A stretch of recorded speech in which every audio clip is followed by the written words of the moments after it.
Perfect উম্মত বানাবো। আপনি পারফেক্ট উম্মত হয়ে যান, দেখবেন প্রত্যেক দিন আপনি ঈদে মিলাদুন্নবী মানাবেন।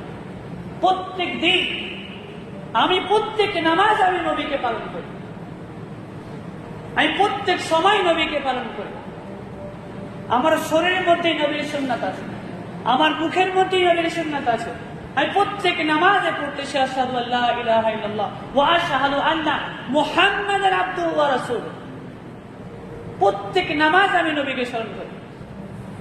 আর আমি সালাম দিচ্ছি নবীর সুন্নাত, আমি টুপি পরে আছি নবীর সুন্নাত, আমার মুখে দাঁড়িয়ে আছে নবীর সুন্নাত, আমার শরীরে লিবাস আছে নবীর সুন্নাত, আমি হাদিস পড়ি নবীর সুন্নাত, আমি নামাজ পড়ছি নবীর সুন্নাত।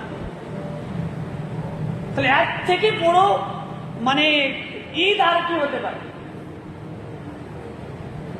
এর থেকে বড় সৌভাগ্য আর কি হতে পারে যে আমি দিনে 5 ওয়াক্তে আমি নবীর সুন্নাহকে পালন করছি। আমার মধ্যে 24 ঘন্টা, আমার মধ্যে পুরো জিন্দগির মধ্যে আমার মধ্যে নবীর সুন্নাহ আমার মধ্যে লেগে আছে। আর কি চাই? বছরে একবার শুধু ইয়াদ করলে সে নবীর আশিকি, নবীর উম্মত হয়ে যায় না। প্রত্যেক দিন আমাকে ইয়াদ করতে হবে। আল্লাহ নবী সাল্লাল্লাহু আলাইহি ওয়াসাল্লাম কথাটা মাইন্ডলি বাস্তব জিনিস। এটা আজ আমাদের চোখ গুনেকে বন্ধ করে দিয়েছে কিছু মানুষ এসে,